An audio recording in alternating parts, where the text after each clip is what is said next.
and welcome to Froggity Frog Crochet and this stitch guide on how to crochet the spider stitch. This is a really simple stitch but can be a bit tricky to find your stitch placement. But it's a really lovely flat texture that is a double-sided stitch as well. To make this stitch you're going to need a foundation chain in multiples of 2 plus 1 plus 1 for your turning chain. Okay, so I've popped a stitch marker into the first chain from my hook because I want the turning chain to count as our first single crochet of the row.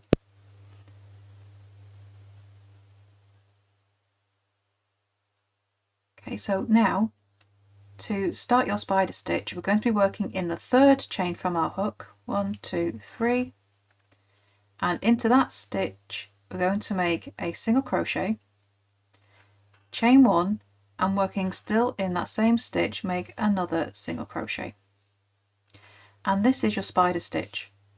Single crochet, chain 1, single crochet, all in the same stitch. We're going to skip the next chain, and then in the next chain I'm going to do the same. Single crochet, chain 1, single crochet. Now I'd advise keeping that chain 1 loose because we're going to be working that in the next row. So if you keep it loose it's going to be much easier to work into. Skip the next chain, in the next one make single crochet, chain 1, single crochet, all in the same stitch. And you're going to repeat that all the way to the end of your row. Skip the next stitch, and in the next one, make a single crochet, chain 1, keep it loose, and still working into the same stitch, make a single crochet. So you're going to continue that until you have 1 stitch left, and then to finish row 1 make a single crochet in that last stitch. So you're going to have these series of bumps, kind of like little mini shells across the row. So once you finish the last single crochet of the row, turn, chain 1. Make a single crochet in the first stitch of the row. Let's grab my stitch marker. Okay, so now we're going to work into those chain 1 spaces in the row below. So single crochet, chain 1 space, single crochet. I'm working into the chain 1 space, and won't lie, it can be awkward to find. So into that chain 1 space, make a single crochet, chain 1, single crochet. This is why it pays to keep those chain 1s loose. Okay. Skip to the next chain 1 space. So there's my chain space, there's the next single crochet. First single crochet of the next space, chain 1, single crochet.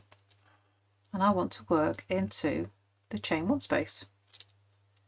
So single crochet, chain 1, single crochet, all in the same space. If you are having trouble finding those single crochets, you can mark them with a stitch marker as you go so you can find them in the next row. It might mean you've got a lot of stitch markers going on, but if I just mark that chain space now, when I come to make it in the next row I can pull that up and I found it. Because these can get hidden. So if you've got the stitch markers to do it, it's an idea for your next row. So you continue this across the row. Skip to the next chain 1 space. So there's my last single crochet of the last shell, first single crochet of the next one, chain 1 space, single crochet. So around the chain space, make a single crochet, chain 1, and into the same chain space make a single crochet. So you can see this is going to end up like a really dense stitch. You're going to have a few gaps here on the first row, but going up the rest of the rows it's going to be a fairly hole-free stitch despite there being chain 1 spaces, because everything just really closes up. So skipping to the next chain space, which is here, make the repeat single crochet, chain 1, single crochet, and you continue that all the way to the end of your row. So once you've worked into the last chain space of the row, you're going to go to the last stitch of the row, which will be, in this case it's the turning chain, but it could be a single crochet turning chain, and make a single crochet.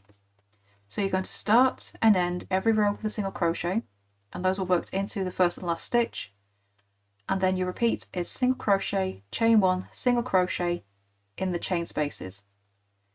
So apart from those first and last stitches of the row, you only work into the chain spaces. And for the rest of the spider stitch, you're just going to repeat row 2. And there is your stitch guide on how to crochet the spider stitch. I would love to see what you make with this stitch. Please do come and show us over in our Facebook group, Froggity Frogs Ribs and Stitch. And don't forget to subscribe to this channel as well for more crochet stitches, hints and tips and crochet patterns as well. Thank you for watching. I shall see you next time in the next video. Bye for now.